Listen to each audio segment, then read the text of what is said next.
नमस्कार। आज हम बात करने वाले हैं एक ऐसे टॉपिक पर जो हर महिला की जिंदगी का एक बहुत ही इम्पोर्टेंट हिस्सा है, मेनोपॉज। देखिए, ये सिर्फ कोई फिजिकल चेंज नहीं है, बल्कि ये तो जिंदगी का एक नया चैप्टर है और सही जानकारी और थोड़ी सी देखभाल के साथ इसे बहुत अच्छे से अपनाया जा सकता है।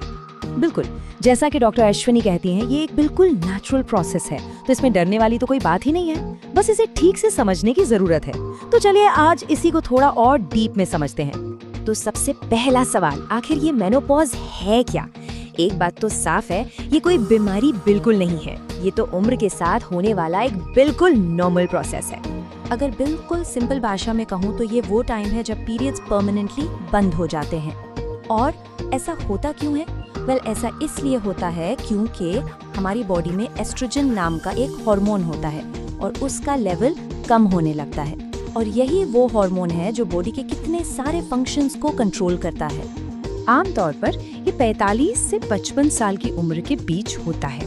लेकिन हाँ, ये कोई स्विच नहीं है जो एक दिन में ऑन ऑफ हो जाए। ये अचानक नहीं होता। इसके शुरू होने के कुछ साल पहले का जो फेज होता है ना, उसे पेरी मेनोपॉज कहते हैं। मतलब ये वो टाइम है जब बॉडी धीरे धीरे खुद को इस बड़े बदलाव के लिए तैयार कर रही होती है। ओके, तो अब बात करते हैं उन लक्षणों की, मतलब उन सिम्टम्स की जो इस दौरान महसूस होते हैं। और हाँ, एक बात याद रखना बहुत जरूरी है कि हर किसी का एक्सपीरियंस एकदम अलग होता है, लेकिन फिर भी कुछ लक्षण हैं जो काफी कॉमन हैं। जैसे अचानक से बहुत ज्यादा गर्मी लगने लगती है, जिससे हॉट फ्लैशेस कहते हैं, या फिर रात को पसीना आना, मूड स्विंग्स होना, एनर्जी कम लगना, यहाँ तक कि नींद आने में भी दिक्कत हो सकती है। और ये सब कुछ उस ईस्ट्रोजन लेवल में हो रहे बदलाव का ही नतीजा है। इसीलिए इस टाइम पर अपना खास ख्याल रखना और भी जरूरी हो जाता है। अच्छा, मेनोपॉज की जो कॉमन सिम्टम्स हैं, उनके बारे में तो लोग फिर भी बात कर लेते हैं, लेकिन चलिए अब एक ऐसे रिस्क पर नजर डालते हैं जिस पर अक्सर लोगों का ध्यान ही नहीं जाता, पर ये बहुत बहुत जरूरी है, और वो है हमारी हड्डियों की सेहत। अब आप सोच रहे होंगे कि भाई पीरियड्स बंद होने का हड्डियों से क्या कनेक्शन, क्या लेना देना है? इसका कनेक्शन बहुत सीधा और बिल्कुल साइंटिफिक है। देखिए, होता क्या है, ये प्रोसेस 3 स्टेप्स में होता है।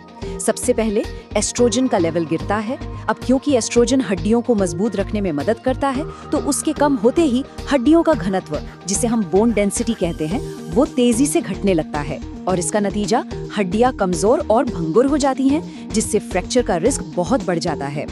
और इसी स्थिति को मेडिकली ऑस्टियोपोरोसिस कहा जाता है। इसमें हड्डियां सचमुच इतनी कमजोर हो जाती हैं कि जरा सी चोट लगने पर या गिरने पर भी फ्रैक्चर हो सकता है। तो सवाल उठता है कि ये पता कैसे चलेगा कि हमारी हड्डियों की हेल्थ कैसी है? क्या वो कमजोर हो रही हैं? अच्छी बात ये है कि इसे जानने के लिए कुछ बहुत ही स्पेसिफिक मेडिकल टेस्ट्स मौजूद हैं। इनमें सबसे इम्पोर्टेंट टेस्ट है डेक्सा स्कैन। ये एक तरह का एक्सरे होता है जो हड्डियों की डेंसिटी को मापता है। इसके साथ साथ डॉक्टर्स विटामिन डी और कैल्शियम लेवल के टेस्ट भी करवाते हैं, क्योंकि हम सब जानते हैं कि ये दोनों चीजें हड्डियों के लिए कितनी जरूरी हैं। लेकिन यहाँ एक अच्छी खबर भी है, वो ये कि सही मैनेजमेंट से मेनोपॉज के सिम्टम्स और ऑस्टियोपोरोसिस के रिस्क, इन दोनों को ही बहुत अच्छी तरह से कंट्रोल किया जा सकता है।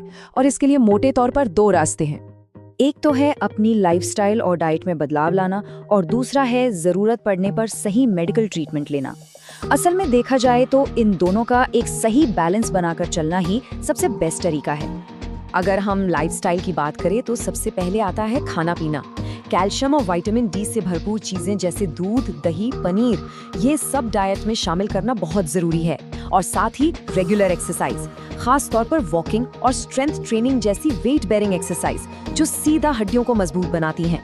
और अगर जरूरत महसूस होती है तो डॉक्टर कुछ मेडिकल ट्रीटमेंट भी सजेस्ट कर सकते हैं, जैसे कि हार्मोन रिप्लेसमेंट थेरेपी यानी HRT, कैल्शियम और विटामिन डी के सप्लीमेंट्स, या फिर ऑस्टियोपोरोसिस के लिए कुछ खास दवाइयाँ जैसे बिसफॉस्फोनेट्स। पर हाँ, ये बात समझना बहुत जरूरी है कि हर किसी का ट्रीटमेंट प्लान उसकी अपनी जरूरतों के हिसाब से ही बनाया जाता है। तो आखिर में जो सबसे जरूरी बात है, वो है एक होलिस्टिक अप्रोच रखना। होलिस्टिक मतलब हर पहलू पर ध्यान देना। ये सिर्फ फिजिकल हेल्थ की बात नहीं है। इस दौरान मेंटल और इमोशनल सपोर्ट भी उतना ही, बल्कि शायद उससे भी ज्यादा जरूरी होता है। बिल्कुल वही बात जो डॉक्टर अश्विनी कहती हैं कि इस पूरे ट्रांजिशन में इमोशनल, हार्मोनल और फिजिकल मतलब हर तरह के सपोर्ट की जरूरत पड़ती है और एक अच्छा डॉक्टर आपको इस सफर में हर कदम पे सही गाइडेंस देता है। तो कुल मिलाकर बात बस इतनी सी है कि सही गाइडेंस और पर्सनलाइज्ड केयर के साथ जिंदगी के इस फेज को बहुत ही स्मूथ, आरामदायक और हेल्दी बनाया जा सकता है। तो इसे किसी मुश्किल की तरह नहीं बल्कि अपनी जिंदगी के एक नए चैप्टर की तरह देखिए, एक नई शुरुआत, क्योंकि सही देखभाल और जानकारी के साथ हर महिला इस दौर में भी स्वस्थ और मजबूत रह सकती है। उम्मीद है कि ये सारी बातें इस नए अध्याय को समझने में मददगार साबित होंगी।